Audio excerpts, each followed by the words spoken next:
Hello everyone, welcome back to my YouTube channel. आज की इस वीडियो में हम यूनिट 3 करने वाले हैं, प्रिंसिपल ऑफ एंटरप्रेन्योरशिप मैनेजमेंट का कंप्लीट इन वन शॉट। आज की वीडियो देखने के बाद तुम्हारे यूनिट 3 के सारे टॉपिक्स कवर हो जाएंगे और तुम्हें कोई और वीडियो देखने की जरूरत नहीं पड़ेगी।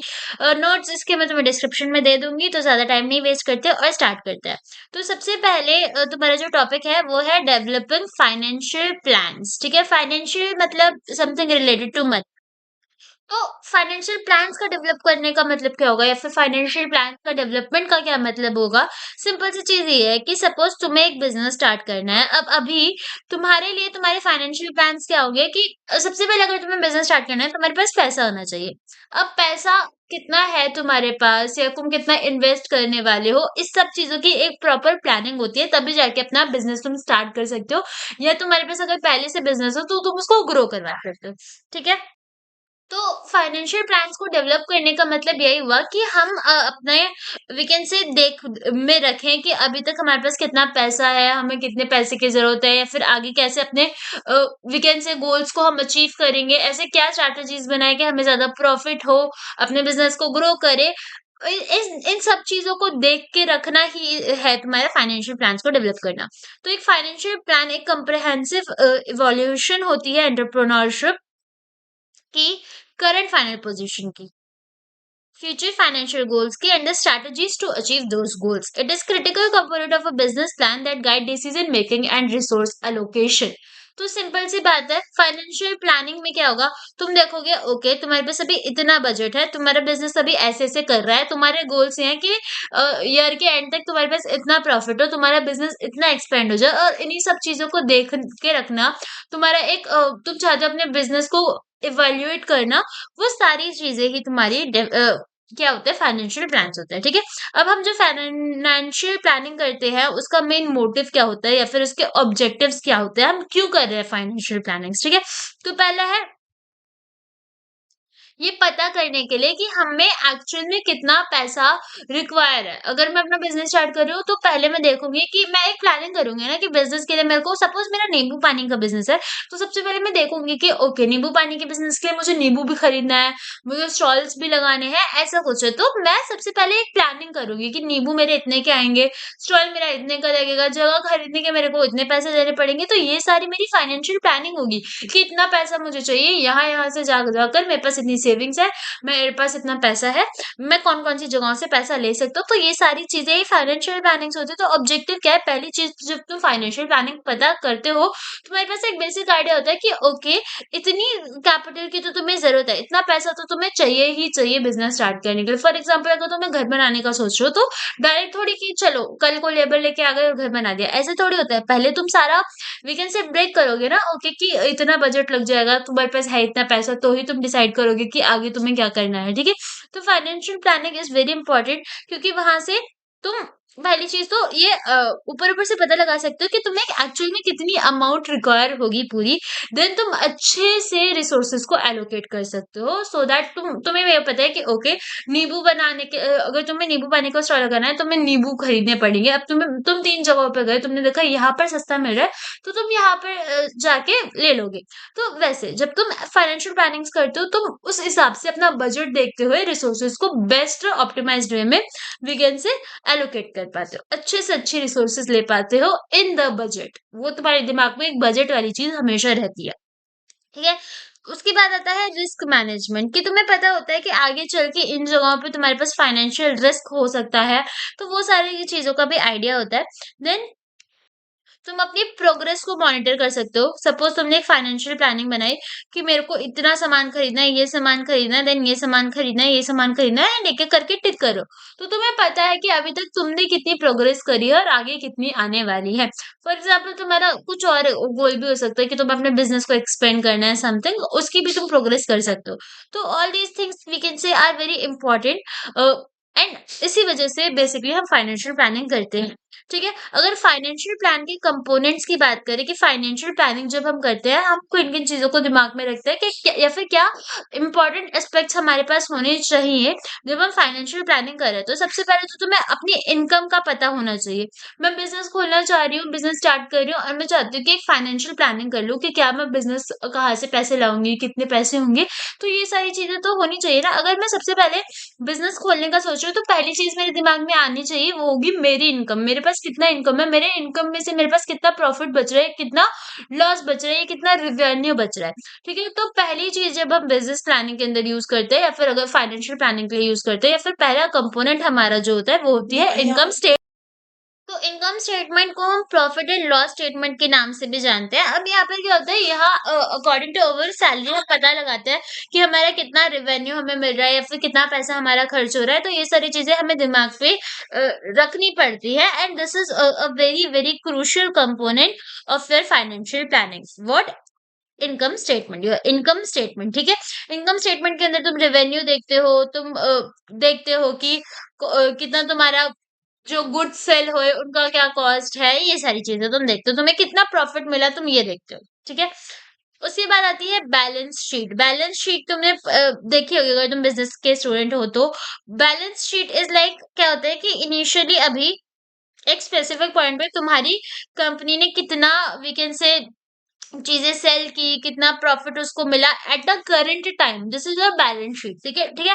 तो जब भी तुम फाइनेंशियल प्लानिंग्स करते हो तो इनिशियली मानो तुम्हारा कुछ एम होगा, ये तुम्हारा एक पर्टिकुलर एम था कि ये वाला गोल तुम अचीव करोगे, देन उसके बाद ये वाला गोल तुम अचीव करोगे, देन उसके बाद तुम ये वाला गोल अचीव करोगे। ऐसे करके तुम प्लानिंग्स करते हो, जैसे फ्यूचर प्लानिंग्स होती है। अब बैलेंस शीट पे तुम क्या करोगे, अभी करंट एक बैलेंस शीट बनाओगे। करंट इज लाइक तुम्हारे कंपनी में अभी करंट कितना प्रॉफिट हुआ, तुम्हारी कंपनी ने अभी कितने चीजें सेल की, तो this is a current balance sheet. ठीक है, एंड इस बैलेंस शीट की हेल्प से तुम अभी ट्रैक कर पाओगे कि तुम अभी कौन से लेवल पर हो और कौन सा गोल तुमने अचीव करा। तो बैलेंस शीट क्या होती है, ये प्रोवाइड करती है एक snapshot of the companies financial position at a specific point in the time, and this is also very important component. ठीक है, इसके अंदर एसेट्स होते हैं, ठीक है, लाइबिलिटीज होती है एंड इक्विटी होती है। ठीक है, अब एसेट्स के अंदर हम देखते हैं कि हमारी बैलेंस शीट के अंदर हमें कितना कैश है, हमारे पास कितनी इन्वेंट्रीज हैं, प्रॉपर्टी क्या क्या है अब तक, ये सारी चीजें। फिर लाइबिलिटीज के अंदर हम देखते हैं हमें कितने अमाउंट पे करना है। ठीक है, कहाँ कहाँ से हमने लोन्स लिए हैं, वो सारा रिकॉर्ड होता है। इक्विटी में हम देखते हैं कि करंटली अभी हमारे बिजनेस के अंदर कौन कौन वी कैन से ओनर है और ओनर कितना इन्वेस्ट कर रहा है, ये सारी चीजें। तो जब हम एसेट्स निकालते हैं, एसेट्स का फॉर्मूला होता है लाइबिलिटी प्लस इक्विटी। ठीक है, फिर थर्ड होता है कैश फ्लो स्टेटमेंट, और ये भी हम अपने फाइनेंशियल प्लानिंग में बनाते हैं कि पैसा हमारा किधर किधर से फ्लो कर रहा है। बेसिकली किधर हमने स्टार्टिंग में इतना इन्वेस्ट करा, हमने इस इंसान को इतना दिया, फिर उस इंसान ने इस पैसे से इतना सामान लेके आया। तो ये सारी चीजें जब हम देखते हैं, इसी को हम कैश फ्लो स्टेटमेंट देखते हैं बोलते हैं, जहाँ पर हम पूरा देखते हैं कि हमारा कैश किधर से स्टार्ट हुआ, कहाँ तक पहुंचा, उससे हमें क्या क्या सामान मिला। तो यहाँ पर हम कैश का इनफ्लो और आउटफ्लो सब कुछ ट्रैक करते हैं। ठीक है, and this is also component of your financial planning.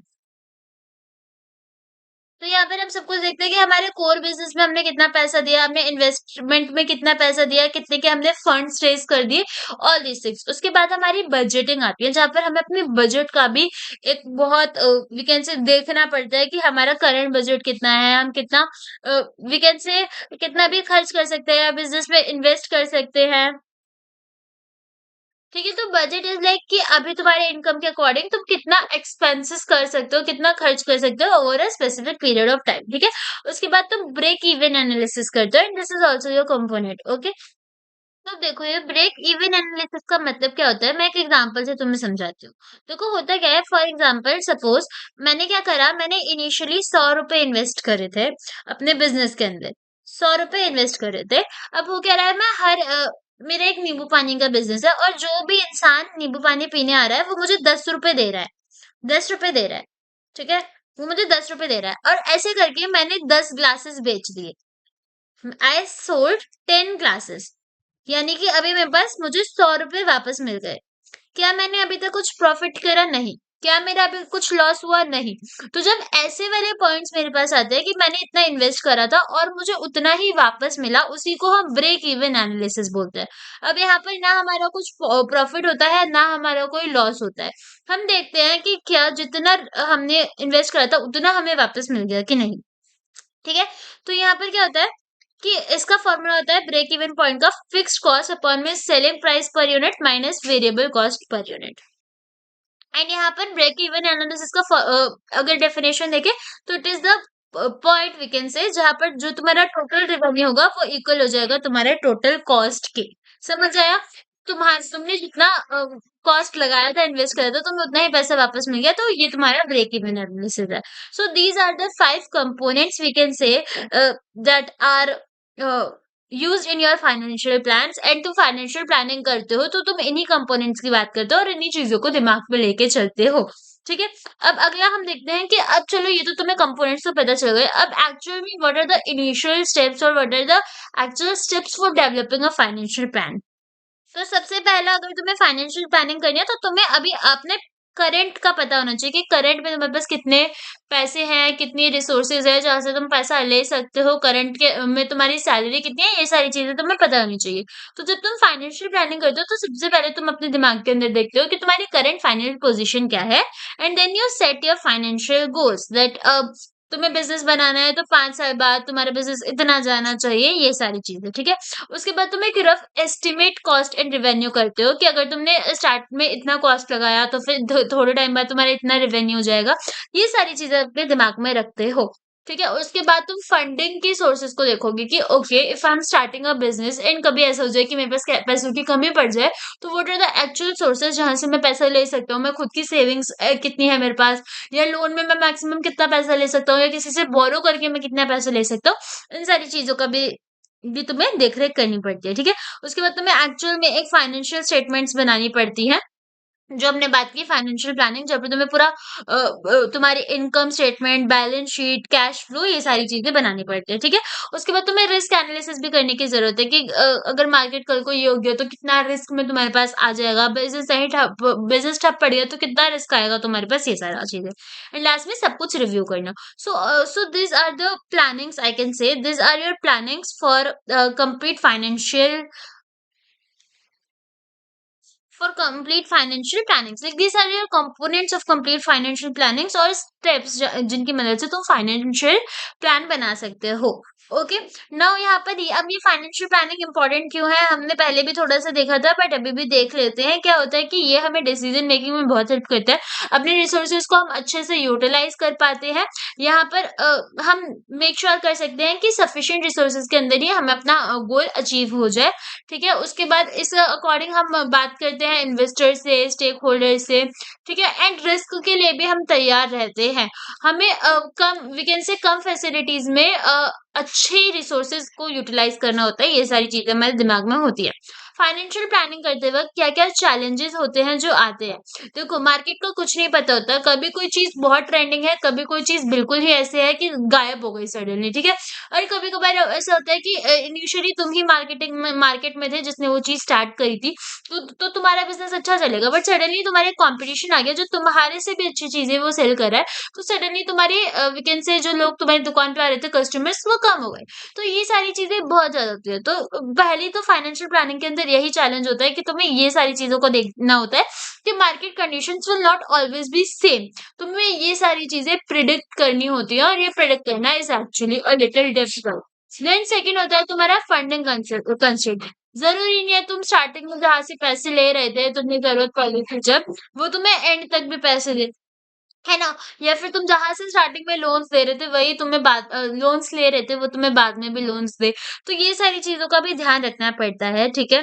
उसके बाद सडनली तुम्हारे क्या हो जाता है कि अनप्लैन्ड एक्सपेंसेस भी आ जाते हैं, ठीक है? अब सपोज़ तुमने डिसाइड करा था तुम ये एक मशीन खरीदोगे, 2 साल तक यही मशीन चलेगी, बट क्या हुआ कि सडनली 1 महीने में ही वो मशीन खराब हो गई, बिकॉज़ ऑफ एनी रीज़न, कहीं आग लग गई। तो ये सारी चीजें होती है ना कि सडनली कुछ ऐसा आ जाता है कि तुम आप ऐसे हो गए कि this is not what I plan, right? तो ये वाली चीजें भी हो जाती है, these are all the challenges in your financial plannings. Okay, कभी कभार क्या होगा कि तुम्हें लगेगा ओके तुम्हारा एक क्लाइंट था, तुमने इसका काम करा, अभी तुम्हें पेमेंट देगा, बट और फिर जो ये पेमेंट देगा उससे तुम एक मशीन खरीदोगे और अपने बिजनेस को एक्सपेंड करोगे। बट अब ये हो रहा है कि जो क्लाइंट है ये पेमेंट ही नहीं दे रहा, तो कभी कभार ऐसे डिले हो जाते हैं पेमेंट में और तुम्हारा पूरा फाइनेंशियल प्लानिंग खराब हो जाती है। तो these are some particular challenges जो कि फाइनेंशियल प्लानिंग करते वक्त आ सकते हैं और आते हैं, और उन्हें तुम्हें इन प्लानिंग्स को भी देख के चलना पड़ता है, इन चैलेंजेस को भी देख के चलना पड़ता है। अब नेक्स्ट टॉपिक जो है हमारा वो है सोर्स ऑफ फंड। ठीक है? सोर्स ऑफ फंड क्या है कि इनिशियली जब कोई बिजनेस स्टार्ट हो रहा होता है ना, उसको बहुत सारा पैसा चाहिए होता है, या फिर नॉट इवन इनिशियली, बिजनेसेस को हमेशा पैसा चाहिए होता है, फंड चाहिए होते हैं, ताकि वो एक्सपेंड कर सके और ग्रो कर सके अपने मतलब अगर कोई स्टार्टअप है, ये जो भी है, हर किसी को फंड्स चाहिए फॉर ग्रो। ठीक है। तो अब what are the different different sources of fund. Example, मैंने एक बिजनेस स्टार्ट करा था, या फिर मेरा बिजनेस अभी 3-4 साल हो गए, ठीक चल रहा है, बट अब मुझे अपने बिजनेस को एक्सपेंड भी करना है। और शार्क टैंक पे भी लोग यही आके करते हैं, बिजनेस उनके चल रहे होते हैं, उन्हें प्रॉफिट मिल रहा होता है, बट वो फंड्स लेने आते हैं, है ना। वो पैसे लेने आते हैं बिजनेस से, मतलब वो चाहते हैं कि वो अपने बिजनेस को और ग्रो करे और लोग उनकी बिजनेस को ज्यादा जाने। तो यही सारी चीजें होती है। तो सोर्स ऑफ फंड्स तुम्हारे पास डिफरेंट डिफरेंट हो सकते हैं। देयर आर मेनली, पहला सोर्स ऑफ फंड होता है तुम्हारा internal source of funds, and second one is your external source of fund. Okay, so these are your sources of fund. अब मैं इंटरनल सोर्स ऑफ फंड की बात करूं, मैं तुम्हें एग्जांपल दूं। सपोज क्या हुआ कि तुम्हारी ऑलरेडी कोई सेविंग रखी हुई है, ठीक है, या फिर कुछ ऐसा है कि तुम्हारे पास तुम्हारी खुद की कोई पर्टिकुलर चीज पहले से पड़ी हुई थी, और तुम उसको सेल कर दो, तो और फिर उसको अपने बिजनेस के अंदर लगाओ। एक सेकंड, मैं भी अच्छे से एग्जांपल देती हूँ। मानो तुम अपने बिजनेस को ग्रो करना चाहते हो, तुम एक न्यू मशीन खरीदना चाहते हो, ऐसा करके तो तुम्हारा प्लान है कि लेट्स एक्सपेंड योर बिजनेस। ठीक है। अब तुम्हारे पास अभी इतना पैसा नहीं है कि तुम बिजनेस को मतलब किसी और से पैसा ले सको समथिंग, तो तुम क्या करोगे, तुम्हारी कोई बहुत फेवरेट चीज होगी या बहुत बहुत कॉस्टली चीज होगी, तुम जाके उसको सेल कर दोगे, और उसके बाद तुम्हें जो पैसा मिलेगा उससे बिजनेस के लिए मशीन खरीदोगे। तो यहाँ पर इंटरनल सोर्स ऑफ फंड क्या होता है, जो ओनर के खुद के पैसों से, वी कैन से, ओनर अपने खुद के पैसों से इन्वेस्ट करेगा बिजनेस के अंदर। This is your internal source of fund. Okay. तो पहला होता है पर्सनल सेविंग्स, कि ओनर की खुद की सेविंग्स होंगी जो उसने बना के रखी होंगी और फिर बचा के रखी होंगी, और उन सेविंग्स को वो अपने बिजनेस में इन्वेस्ट कर रहा है, लगा रहा है to expand his business. So this is your internal source of fund. तो पहला हो गया पर्सनल सेविंग। सेकेंड होता है रिटेन्ड अर्निंग। रिटेन्ड अर्निंग मतलब बिजनेस है, ओनर का एक बिजनेस है, उसे उसको कुछ प्रॉफिट मिल रहा है, अब वो उसी प्रॉफिट को अगेन अपने बिजनेस में लगा दे रहा है, उसी प्रॉफिट से एक मशीन खरीद ले रहा है। ठीक है। उस प्रॉफिट को instead of using the profit and the money अपने ऊपर, he is actually using the profit और the money on its own business. समझ आया। खुद खुद पर ना लगाकर वो बिजनेस पे वो प्रॉफिट लगा दे रहा है। तो दिस इज रिटेन अर्निंग। ठीक है। प्रॉफिट जो है वो री इन्वेस्ट हो जा रहा है बाद में बिजनेस के अंदर ही। And asset sale is the example I just give to you, जहां पर वो क्या कर रहा है कि जो भी ओनर है वो अनयूज्ड या फिर वी कैन से जिसकी जरूरत नहीं है अभी, वैसे बिजनेस एसेट्स को सेल कर रहा है। तो these three are your internal sources of fund. Do you understand that personal saving, retained earning and asset sale? Now उसके बाद तुम्हारे आते हैं external sources of fund, जहां पर हम क्या कर सकते हैं, किसी और से पैसा मांग रहे हैं अपने बिजनेस के लिए, किसी और से फंड मांग रहे हैं। तो पहला होता है इक्विटी फाइनेंसिंग। इक्विटी फाइनेंसिंग में क्या होता है कि कंपनी ना थोड़ी सी इक्विटी, मतलब मानो ये कंपनी है मेरी, अब कंपनी के अंदर एक ही ओनर है, एक ही ओनर है ए। अब कंपनी के अंदर जो भी इन्वेस्टमेंट्स करनी है ये ए ओनर ही कर रहा है, जो भी प्रॉफिट मिल रहा है ये ए ओनर को ही मिल रहा है।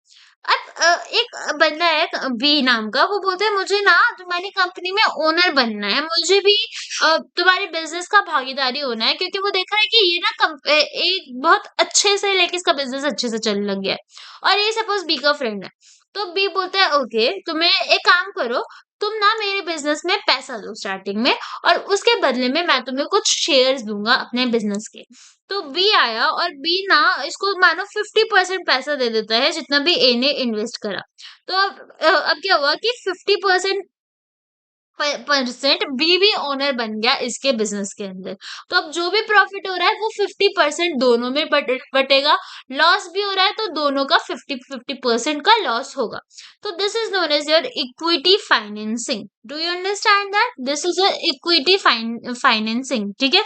यहाँ पर क्या होता है, अब इक्विटी फाइनेंसिंग के अंदर तुम्हारे पास डिफरेंट डिफरेंट वैकेंट से लोग हो सकते हैं। जैसे पहला हो गया एंजल इन्वेस्टर्स। अब ये जो एंजल इन्वेस्टर्स होते हैं ना, ये दीज आर द पर्सन जो बहुत ही एकदम स्टार्टिंग स्टेज पे इन्वेस्ट करते हैं तुम्हारे बिजनेस के अंदर। ठीक है, जैसे मानो ये पर्सन तुम्हारी ही फैमिली का कोई है जो कि इन्वेस्ट कर रहा है स्टार्टिंग में ही तुम्हारे बिजनेस के अंदर। तो दिस इज इक्विटी फाइनेंसिंग, जहां पर वो सिर्फ एक पार्टनर नहीं है, वो इवन गाइड भी कर रहा है। So these are, we can say, we can call that particular persons as an angel investors, जो जिनको इतना कुछ मतलब नहीं है, they are investing in early stages at the startups. Then second are venture capitals, जहाँ पे बड़े बड़े फर्म्स वी कैन से एक अच्छे पोटेंशियल स्टार्टअप्स पे इन्वेस्ट करते हैं और इक्विटी लेते हैं। उसके बाद आता है crowd funding. Crowd funding like जैसे कोई पर्टिकुलर पर्सन किसी बड़े प्लेटफॉर्म पे जाके इन्वेस्ट कर रहा है, ठीक है। तो क्राउड फंडिंग का मतलब ऐसा हो गया कि अगर सपोज तुमने ना अपने आइडिया को किसी प्लेटफॉर्म पर डाला हुआ है और उसके बाद multiple there are many people जो बहुत ज्यादा तो नहीं, बहुत छोटा छोटा सा मनी दे रहे हैं तुम्हारे बिजनेस में, ताकि तुम्हारा बिजनेस ग्रो कर पाए। ठीक है, तो this is known as your crowd funding. ठीक है, अब ये सारे क्या थे, these are your external sources of fund, जिसमें ये पहले टाइप की थी इक्विटी फाइनेंसिंग, जिसके अंदर तीन वी कैन से टॉपिक्स होते हैं, जैसे एंजल इन्वेस्टर या वेंचर कैपिटल, ये सब क्या होता है। देन सेकंड इज योर डेब्ट फाइनेंसिंग। अब ये डेब्ट फाइनेंसिंग होती क्या है, बेसिकली इसमें क्या होता है कि जब एक कंपनी किसी बैंक से या किसी एक पर्टिकुलर पर्सन से वी कैन से पैसे बोरो करती है और बोलती है कि थोड़े टाइम बाद हम तुम्हें जितना पैसा हमने लिया वो प्लस साथ में इंटरेस्ट ये वापस कर देंगे, तो इसको हम डेब्ट फाइनेंसिंग बोलते हैं। ठीक है, अब ये कहाँ कहाँ से पैसा ले सकती है, बैंक से पैसा ले सकती है, बैंक से लोन ले सकती है। ठीक है, देन माइक्रो फाइनेंस होता है, जहां पर ये क्या होता है, micro finance is like a small loan जो कि स्टार्टअप्स वगैरह ले सकते हैं, और फिर कुछ बॉन्ड होता है। ठीक है, अब द बॉन्ड इज लाइक जब कोई एक particular investor time to time किसी कंपनी में इन्वेस्ट करता रहे और बदले में वो कंपनी उसको उसका we can say money plus interest वापस करती रहे, तो these are kind of things जिनको हम बॉन्ड्स बोलते हैं। तो अब ये वाली सेकेंड टाइप ऑफ फाइनेंसिंग होती है एक्सटर्नल फंड्स के अंदर, जिसको हम बोलते हैं डेप्ट फाइनेंसिंग। तो आई होप तुम्हें अब इक्विटी फाइनेंसिंग एंड डेप्ट फाइनेंसिंग का कंसेप्ट क्लियर हो गया होगा। Then third is your grant and subsidies and fourth is your trade credit. ठीक है, तो ग्रांट एंड सब्सिडीज का मतलब क्या होता है कि जब कोई गवर्नमेंट या कोई भी नॉन गवर्नमेंट फंडिंग्स ये एक स्टार्टअप पे जाके फंड कर रही है, कुछ ऐसा है कि फॉर एग्जांपल कोई बिजनेस ऐसा है कि जो लोगों के लिए कुछ काम कर रहा है, लोगों के लिए भी कुछ बेनिफिशियल है, तो उसमें गवर्नमेंट जाके अगर फंडिंग कर रही है, तो this are known as grants and subsidies. ठीक है, उसके बाद आता है ट्रेड क्रेडिट। ट्रेड क्रेडिट क्या होता है, ट्रेड क्रेडिट भी एक तरीके का एक्सटर्नल सोर्स ऑफ इनकम होता है, जहां पर होता क्या है सिंपली कि एक बिजनेस है, अब बिजनेस कहीं पर गया, उसने बोला मुझे गुड्स खरीदने हैं बट मेरे पास अभी पैसे नहीं है, तो ये जो पर्टिकुलर पर्सन है ये बोलेगा कि एक काम करो, ओके तुम अभी गुड्स ले जाओ और जब तुम्हारे पास पैसे आए हमें वापस दे देना। तो these are also your external sources of we can say funds. ठीक है, जहाँ पर सप्लायर गुड और सर्विसेज दे देता है क्रेडिट्स के बेसिस पर और बोलता है कि बाद में वापस कर देना। So these are four types of your external sources of fund, and we studied three types of your internal sources of fund, and all of these are the types of your source of funds. तो source of fund दो तरीके के हैं, internal and external. Internal के अंदर हमने personal saving, retain earning and asset sales पढ़ा, and external sources के अंदर हमने इक्विटी फाइनेंसिंग, डेब्ट financing, then grant and subsidies and trade credits पढ़ा। जब भी तुम्हें ये डिसाइड करना है कि कौन सी इनकम तुम्हारे लिए बेस्ट है, किधर से तुम बेस्ट फंड्स ले सकते हो एक पर्टिकुलर टाइम पे, तो तुम्हें ये देखना है कि क्या तुम्हारे पास लिए कितना तुम्हें कैपिटल चाहिए, उसके बाद क्या अगर वो सपोज जो इंटरेस्ट में अमाउंट मांग रहे हैं तुम वो दे पा रहे हो, सडनली अगर कुछ रिस्क आ जाता है तो तुम उनके पैसे वापस दे पाते हो क्या, तुम रीपे कर सकते हो क्या, उसमें फ्लेक्सिबिलिटीज है। एंड सपोज अगर कोई तुम्हारा इतना परसेंटेज ऑफ सपोज बिजनेस के अंदर ओनरशिप मांग रहा है क्या, तो क्या वो तुम दे सकते हो। तो ये सारी चीजों को ध्यान में रखते हुए you can select your best source of fund. ठीक है, now second is your managing cash flow, and this is your second topic. तो मैनेजिंग कैश फ्लो का सिंपल सा मतलब ये है कि हम किस तरीके से अपने कैश को मैनेज कर सकते हैं कि किधर-किधर अपने कैश को भेजना है। कैश को भेजना है सिंपली कहाँ-कहाँ पर पैसा देना है, कहाँ-कहाँ पर इन्वेस्ट करना है, क्या-क्या चीज़ें खरीदनी है, किधर से फंड्स लेने हैं। तो ऑल दीज़ थिंग्स को मैनेज करना is your managing cash flow and efficient cash flow management is very important so that तुम अच्छे वी कैन से बहुत अ, ज़्यादा पैसे ना खर्च करते हुए अच्छी सोर्सेज़ ले पाओ, इन सब चीज़ों को ट्रैक कर पाओ और अपने बिज़नेस को अच्छा कर पाओ। So this is your managing cash flow, ठीक है? तो इसका पहला चीज़ क्या है कि कैश फ्लो मैनेजमेंट इम्पोर्टेंट क्यों है? Why it is very important to manage कि किधर-किधर पैसा लगा रहे हो, क्या कर रहे हो? तो पहली चीज़ तो ये तो तुम खुद भी बोल सकते हो because it is very obvious thing कि पैसे का पता होना चाहिए कि तुमने किधर कितना करा, रिकॉर्ड होना चाहिए एक कि तुमने इधर इन्वेस्ट करा, ये करा, तो तुम्हारे पास वी कैन से सब कुछ होता है, सारा अवेलेबल होता है रिटर्न में। तुम्हें पता होता है कि किधर तुमने कितना इन्वेस्ट करा है, आगे चल के तुम क्या करोगे, किस इंसान को तुमने कितने पैसे दिए हैं, ठीक है? तो आगे चल के कोई कंफ्यूजन ना आए कि सपोज तुमने लिख दिया अपनी डायरी में कि तुमने इस इंसान को पैसे दे दिया और वो इंसान भूल जाए कि तुमने पैसे दिए। तो अगर वो दोबारा तुम्हारे पास आएगा तो तुम बोलोगे कि नहीं आई हैव अ रिकॉर्ड, ठीक है? साथ में यहाँ पर इन्वेस्टर थोड़ा कॉन्फिडेंट भी हो जाता है।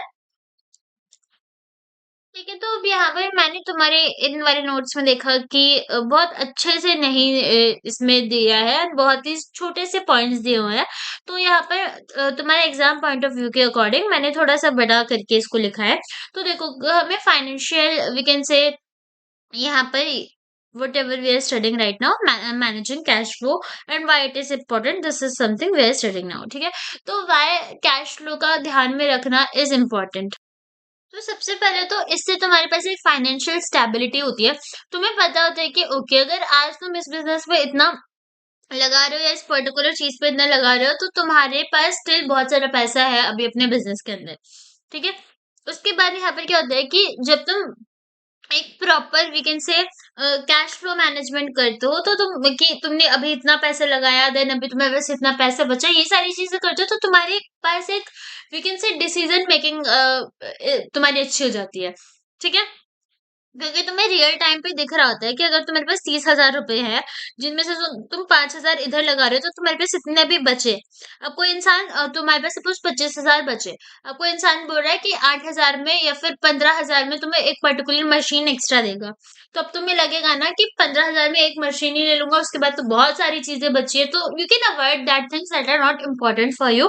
बिकॉज यहाँ पर क्या होगा कि जब तुम कैश फ्लो मैनेजमेंट कर रहे हो तो तुम ज्यादा एक्स्ट्रा फालतू की चीजों पे अपना फोकस ना करके जो इम्पोर्टेंट है पहले उन चीजों को देखोगे, ठीक है? उसके बाद यहाँ पर जब तुम वीकेंड से कैश फ्लो देख रहे हो तो उस हिसाब से तुम अपने रिस्क को भी मैनेज कर सकते हो। तुम देख सकते हो कि फ्यूचर में इस चीज की डिमांड ज्यादा बढ़ सकती है तो तुम्हें इधर इन्वेस्ट करना है उसमें ज्यादा फायदा होगा तो इधर कैश दो और फिर क्या पता है इससे ज्यादा फायदा हो।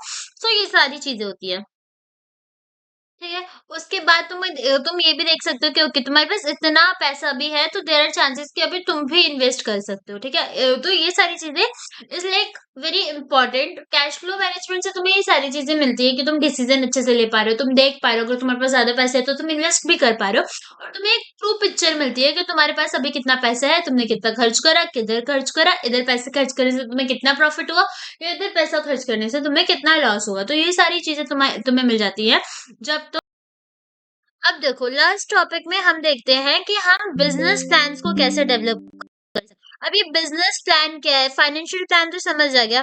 बिजनेस प्लान क्या है यहाँ देखो, और business plan is a formal document that outlines the goals of a business. तो बिजनेस प्लान को हम ऐसे समझ सकते हैं कि business plan is like a document जहाँ पर जो भी हमारे बिजनेस के गोल्स वगैरह होंगे हम उनको लिखते हैं, हमें क्या स्ट्रैटेजीज अचीव करनी है उनके बारे में लिखते हैं और क्या क्या रिसोर्सेज जरूरी होंगे उनके बारे में लिखते हैं, ठीक है?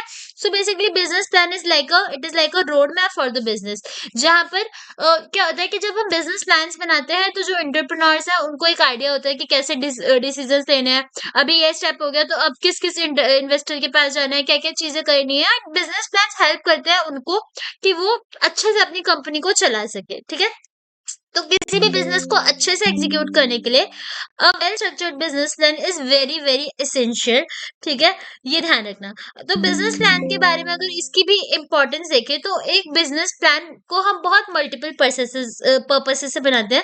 पहली चीज तो जब हम एक बिजनेस प्लान बनाते हैं ना, हम बहुत सारी चीजों को ध्यान में रखते हैं कि what will be our future goals, ये सारी चीजें। तो एक एंटरप्रेन्योर के पास एक पाथ होता है रेडी, जिसको उसको फॉलो करना है। फॉर एग्जाम्पल अगर तुम किसी एग्जाम की तैयारी करोगे तो सबसे पहले बच्चे स्ट्रेटेजीज बनाते हैं कि okay first they have to cover this concept from this book, then he will move towards that particular concept. So ये सारी चीजें, तो उनसे क्या होता है, उनको गाइडेंस मिलती है। ठीक है, सेम यहाँ पे जब हम बिजनेस प्लान्स बनाते हैं तब होता है। दूसरी चीज क्या होता है कि इससे ना हम रिस्क को मैनेज कर सकते हैं, यानी कि हमें पता हो सकता है कि इधर आगे चल के हमें प्रॉब्लम आएगी, तो उसके लिए भी अपने बिजनेस प्लान के अंदर हम स्ट्रैटेजीज को बना के उन प्रॉब्लम्स को अवॉइड कर सकते हैं। Third thing is we can set our goals, short term और लॉन्ग टर्म गोल्स को सेट कर सकते हैं। ओके, उसके बाद हम जब बिजनेस प्लानिंग करते हैं तो इससे क्या होता है कि इन्वेस्टर्स ना ज्यादा वी कैन से इन्वेस्ट करते हैं हमारे प्रोजेक्ट में। फॉर एग्जांपल अगर तुमने कहीं पर भी देखा होगा, तुमने शार्क टैंक के अंदर भी देखा होगा, जो एंटरप्रेन्योर्स आते हैं ना उनसे यूजुअली पूछा जाता है ओके आपके फ्यूचर गोल्स क्या है या फ्यूचर प्लान्स क्या है। ये जब तुम लोग भी कोई प्रोजेक्ट बना रहे हो तो वहां एक चीज बोली जाती है कि तुम्हारे फ्यूचर प्लान्स क्या है, तो वो तब बनेंगे जब तुम्हारे पास एक बिजनेस प्लान होगा। और ये सब चीजें क्यों पूछी जाती है, ताकि जो इन्वेस्टर्स है उनको एक क्लियर आइडिया हो कि ओके ये थोड़े टाइम बाद अपने बिजनेस को किस लेवल तक का सोचता है या क्या है, ये रेडी भी है इसको एक्सपैंड करने के लिए इसके बिजनेस को, ये सारी चीजें। तो जब बिजनेस प्लान होता है ना तो इन्वेस्टर्स भी ज्यादा अट्रैक्ट होते हैं। उसके बाद जब तुम्हारे पास बिजनेस प्लान होता है तो you can even measure your progresses. ठीक है, तो for these specific reasons business plan, creating business plan are very very important. Now what are the key components of a business plan, like what are the things that involves that is involved in the business plans when you're creating a business plan। क्या क्या चीजें होती हैं जो business plan के अंदर होनी चाहिए। पहला होता है तुम्हारा एग्जीक्यूटिव समरी। तो executive summary is like complete execution of your business. ठीक है, तो एग्जीक्यूटिव समरी के अंदर पहली चीज तो तुम्हारा बिजनेस प्लान का ओवरव्यू होता है कि तुम्हारा बिजनेस क्या है, किस बारे में है, पूरा तुम्हारे बिजनेस रिलेटेड कंसेप्ट होते हैं, देन क्यों तुमने ये बिजनेस स्टार्ट करा। ठीक है, एंड उसके बाद what are your financial projections. ठीक है, तो पहली चीज जो बिजनेस के अंदर कंपोनेंट होता है उसको बोलते हैं एग्जीक्यूटिव समरी, जहां पर ब्रीफ ब्रीफ डिस्क्रिप्शन होता है बिजनेस का। ठीक है, देन ऑब्जेक्टिव्स के अंदर तुम्हारे short term long term goals होते हैं। ओके, उसके बाद की फाइनेंशियल्स है लाइक कि कितना कितना रिवेन्यू मिला, क्या फंडिंग्स हुई, तो वो सारी चीजें भी जब तुम लिखते हो। उसके बाद मार्केट में कितनी अपॉर्चुनिटीज होंगी तुम्हारे प्रोडक्ट की, तुम्हारे बिजनेस की, ये सारी चीजें तुम लिखते हो, तो इसको हम बोलते हैं एग्जीक्यूटिव समरी। तो बिजनेस प्लानिंग के अंदर सबसे पहली चीज हम लिखते हैं एग्जीक्यूटिव समरी। देन सेकंड होता है तुम्हारा बिजनेस का ही डिस्क्रिप्शन, जब इसके बिजनेस के बारे में आप और डिटेल में लिखोगे कि बिजनेस का मिशन मिशन क्या है, like what are your basic we can say objectives, वो लिख सकते हो। देन बिजनेस का स्ट्रक्चर क्या है, तुम अकेले हो या पार्टनरशिप में हो या कॉर्पोरेशन है, वैसा। ठीक है, उसके बाद कौन से पर्टिकुलर सेक्टर के अंदर तुम्हारा बिजनेस है, कौन से मार्केट में तुम्हारा बिजनेस है। ठीक है, क्या मार्केट की नीड्स हैं, क्या चीजें तुम्हें चाहिए, क्या प्रॉब्लम्स आ रही हैं, क्या सॉल्व करना है, वो सारे कंपोनेंट्स को हम बोलते हैं बिजनेस डिस्क्रिप्शन।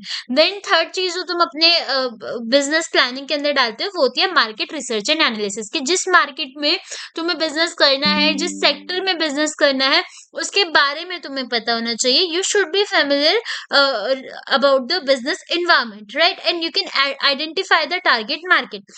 तो ये सारी चीजें होती है। तो जब मार्केट रिसर्च करते हो तो तुम टारगेट मार्केट के बारे में देखते हो, कॉम्पिटिटिव एनालिसिस करते हो, मार्केट ट्रेंड्स का पता करते हो, एंड SWOT एनालिसिस करते हो। अब टारगेट मार्केट क्या होगा, जब तुम अपने बिजनेस प्लानिंग में third step is market research. तो मार्केट रिसर्च में तुम लिखोगे कि according to you what are the ideal customers. ठीक है, कैसा जो भी कस्टमर्स अब तक आ रहे हैं उनका बाइंग पैटर्न क्या है, तो ये सारी चीजें लिख रहे हो, this is your target market. ठीक है, उसके बाद तुम कॉम्पिटिटिव एनालिसिस करते हो कि आसपास तुम्हारे मार्केट के अंदर तुम जो प्रोडक्ट बेच रहे हो क्या वो कोई और बेच रहा है, क्या तुम्हारा कोई और कॉम्पिटिटर है। उसके बाद तुम मार्केट ट्रेंड्स देखते हो कि ओके तुम्हारा बिजनेस कौन से ट्रेंड्स ऐसे होंगे जिनसे एक फायदा हो सकता है। फॉर एग्जाम्पल अगर सडनली लबूबू बहुत ट्रेंडिंग में है और तुम्हारा बिजनेस कैफे का है, केक्स का है, तो तुम वैसे केक सेल करना स्टार्ट कर सकते हो। तो बेसिकली तुम यहाँ पर ये भी देख सकते हो कि कौन से ट्रेंड्स हैं जिनसे तुम्हारा बिजनेस इन्फ्लुएंस हो सकता है, ये सारी चीजें। उसके बाद एक प्रॉपर टूल करके SWOT is like strength, weakness, and opportunities and threats of your business. So you should even analyze that things ki what are the strengths of your business, what is different in your business that are अभी तक किसी ने नहीं करा। ठीक है, तो third point is market research and analysis, ये तुम्हारे बिजनेस के अंदर होती है। उसके बाद आते हैं फोर्थ पे ऑर्गेनाइजेशन एंड मैनेजमेंट, तो दिस इज फोर्थ कंपोनेंट। ठीक है, तो the section outlines the organizational structure of the business and introduce the key management team. तो यहाँ पर हम फोर्थ में जब अपनी बिजनेस प्लानिंग करते हैं, हम लिखते हैं कि हमें कैसी मैनेजमेंट टीम चाहिए, कैसे लोग चाहिए। ठीक है, तो यहाँ पर हम देखते हैं कि हमारी जो भी टीम होगी उनमें लोगों के पास क्या स्किल्स होने चाहिए, उनके क्या एक्सपर्टीज होने चाहिए। उसके बाद हमारे बिजनेस एक लीगल स्ट्रक्चर फॉलो करे। ठीक है, या तो पार्टनरशिप में हो, जो भी हो सब लीगली हो। ठीक है, उसके बाद हमारे पास कुछ एडवाइजर्स की भी लिस्ट होनी चाहिए कि कल को कोई प्रॉब्लम है या कहीं लीगल इन्फॉर्मेशन लेनी है तो हमारे पास एक लॉयर वगैरह रेडी हो। तो ये सारी इन्फॉर्मेशन भी हम अपने बिजनेस प्लान के अंदर डालते हैं, जिसको हम ऑर्गेनाइजेशन एंड मैनेजमेंट बोलते हैं। अब ये सब तो हो गया, अब हमें प्रोडक्ट्स की डिटेल्स भी लिखनी है। तो उसके बाद हमारा प्रोडक्ट्स और सर्विसेज आता है, जहाँ पर हम सारी इन्फॉर्मेशन रखते हैं रिगार्डिंग अवर प्रोडक्ट। तो सबसे पहले हमारे बिजनेस के अंदर हम बेच क्या रहे हैं, तो उसका ओवरव्यू करेंगे। हम कौन सी सर्विसेज दे रहे हैं उसका करेंगे। उसके बाद सारी डेवलपमेंट स्टेजेस की कहाँ से क्या आएगा, वो ट्रेडमार्क किधर लगाया जाएगा, देन कैसे प्राइसिंग रखी गई है।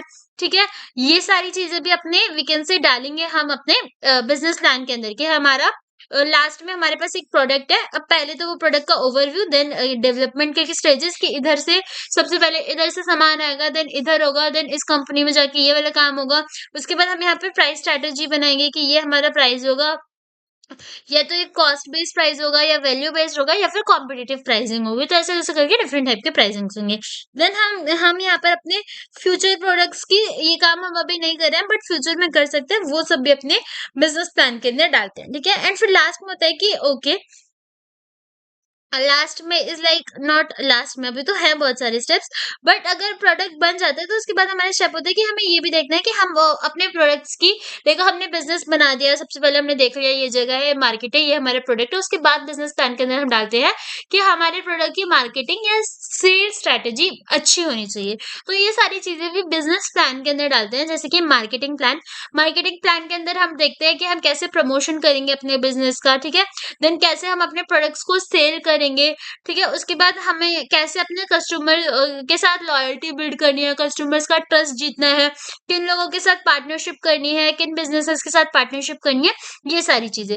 उसके बाद हमारा आता है ऑपरेशन एंड लॉजिस्टिक प्लान। तो ऑपरेशन एंड लॉजिस्टिक प्लान हो गया। ओके, अब हमारे पास प्रोडक्ट है, मार्केट है, लोग हैं, लेकिन डे टू डे इस बिजनेस को क्या क्या रन करना है। ठीक है, डे टू डे हमारे प्रोजेक्ट को कौन से हमारे बिजनेस के जो भी प्रोडक्ट्स हैं उनको कौन से वेंडर्स इधर से उधर पहुंचाएंगे, कौन सी टेक्नोलॉजी एंड इक्विपमेंट की हमें जरूरत है। ठीक है, कौन सी लोकेशन पे काम होगा। और होता है ना कि एक इंसान कई बार बिजनेस को हो रहा है, फिर वो 3-4 लोकेशन पे वर्क हो रहा है, तो वो वाली सारी चीजें भी देखनी पड़ती है कि हमारा जो भी प्रोडक्ट है वो किधर मैन्युफैक्चर होगा, किधर डिस्ट्रीब्यूट होगा, ये सारी चीजें भी। तो बिजनेस प्लान के अंदर हमने अभी तक डिफरेंट डिफरेंट कंपोनेंट्स देखे। इनमें फिर एक हमारा बिजनेस प्लान के अंदर ही जो हमने स्टार्टिंग में फाइनेंशियल प्लान पढ़ा था वो होता है। फाइनेंशियल प्लान इज लाइक कितना खर्चा लगेगा, किधर से लगेगा, हमें कुछ ऐसा करना है कि हमारा बिजनेस हमारे लिए इनकम जनरेट करके दे। ठीक है, कैसे प्रॉफिट और लॉस स्टेटमेंट हमें पता होनी चाहिए कि किधर हमारा प्रॉफिट हो रहा है, कितना हो सकता है, कितना लॉस हो सकता है। And then cash flow statement के भी बारे में हमने पढ़ा कि हम हर जगह का रिकॉर्ड रखेंगे कि हमारा किधर से कैश आ रहा है, किधर पैसा जा रहा है, बैलेंस शीट रखेंगे रेडी, और ब्रेक इवन एनालिसिस। ये सारी फाइनेंशियल प्लान के अंदर चीजें थी, और ये भी हमने पहले मैंने ये अभी पढ़ा दिया। उसके बाद आता है अपेंडिक्स। तो appendix is like complete, we can say information जो अब तक रह चुकी है। तो अपेंडिक्स इज लाइक जब तुम बिजनेस प्लान कर रहे हो तो जो लास्ट तुम्हारे बिजनेस में बचता है, कुछ इम्पोर्टेंट इंस्ट्रक्शंस या जो भी कुछ अलग से प्लानिंग्स, टीम मेंबर्स का नाम, ठीक है, या फिर जो भी तुमने अब तक मार्केट रिसर्चेस करी उनके प्रूफ्स। ठीक है, फोटोज ऑफ योर प्रोटोटाइप्स और लीगल डॉक्यूमेंट्स जहां पर तुमने लाइसेंस वगैरह मांगा है, साथ में क्लाइंट टेस्टिमोनियल्स।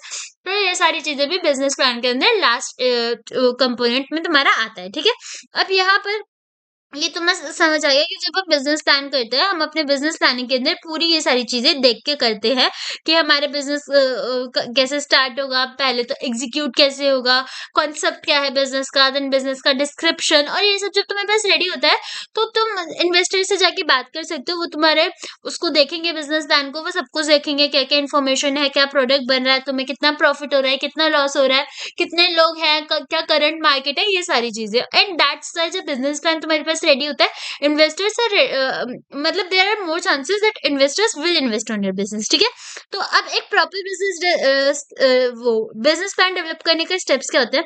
सबसे पहली चीज तो अच्छे से रिसर्च करनी जरूरी है। जब भी बिजनेस स्टार्ट करोगे तुम्हें पता होना चाहिए कि क्या इसके समथिंग ऐसा कुछ मार्केट के अंदर है, तुम्हारा कोई कॉम्पिटिटर है कि नहीं, तुम्हारे टारगेट कस्टमर्स कौन है। So first step to develop a business plan is conduct research. ठीक है, उसके बाद तुम्हारा ऑब्जेक्टिव क्लियर होना चाहिए। ठीक है, तुम एक लॉन्ग टर्म विजन में हो, तुम्हें ये पता होना चाहिए कि तुम्हारा गोल गोल एक स्मार्ट गोल हो। स्मार्ट मतलब स्पेसिफिक हो, मेजरेबल हो एंड अचीवेबल हो और रिलेवेंट हो और टाइम बाउंड के अंदर हो। ठीक है, उसके बाद जब तुमने ये सब समझ लिया, तुम्हारा ऑब्जेक्टिव क्लियर है, तुम्हें पता है तुम्हें यही बनाना है, देन राइट योर प्लान्स। ठीक है, अपने प्लान को लिखो। वहाँ पर तुम बहुत सारे ये सब लिख सकते हो कि तुम एग्जीक्यूट कैसे करोगे अपने प्लान को, अपने बिजनेस का description, market analysis, financial projection सब लिखो। उसके बाद अपना जो भी तुमने बनाया उसको रिव्यू करो, अपने प्लान को देखो। ठीक है, लोगों से बातें करो, मेंटर्स एडवाइजर से फीडबैक मांगो, कलीग से पूछो, ये सारी चीजें। अपने बिजनेस प्लान को रेगुलरली अपडेट करते रहना चाहिए। तो एंड लास्ट में make a conclusion that this is our business, we are at current of this stage, these are our goals, and we are getting funding from here। तो ये सारी चीजें, so these are complete we can say steps for your steps to develop a business plan। now I hope मैंने तुम्हें तुम्हारा पूरा क्या बोलते हैं यूनिट 3 कंप्लीट करवा दिया है। तुम्हारी यूनिट 3 में बस यही सारी चीजें हैं और बहुत ही छोटे टॉपिक्स है तुम्हारे यूनिट 3 में। अब मैं एक बार तुम्हें दिखा देती हूँ मैंने तुम्हें क्या क्या पढ़ा दिया है। तो देखो, हमने बात कर ली फाइनेंशियल प्लान्स कैसे डेवलप करता है, सोर्स ऑफ फंड पढ़ लिया, कैश फ्लो कैसे मैनेज होता है ये पढ़ लिया, then create a financial plan, developing a business plan, financial plan भी देख लिया था and develop a business plan भी देख लिया था। एंड नाउ विद दिस तुम्हारी यूनिट 3 कंप्लीट हो चुकी है। वीडियो पसंद आए तो लाइक कर देना, चैनल को सब्सक्राइब कर देना एंड वीडियो को शेयर कर देना। एंड बाकी अगर तुम्हें इसी चैप्टर से रिलेटेड कोई और यूनिट देखनी है तो तुम्हें प्लेलिस्ट में मिल जाएगी। ठीक है, तो वही है कि सब्सक्राइब कर देना, और कोई और वीडियो, कोई और सब्जेक्ट की वीडियो हो तो कमेंट में मुझसे बोल देना, मैं बना दूंगी तुम्हारी वीडियो। साथ में डेट लिख देना तुम्हारा एंड सेम कब है। Okay, thank you so much for watching.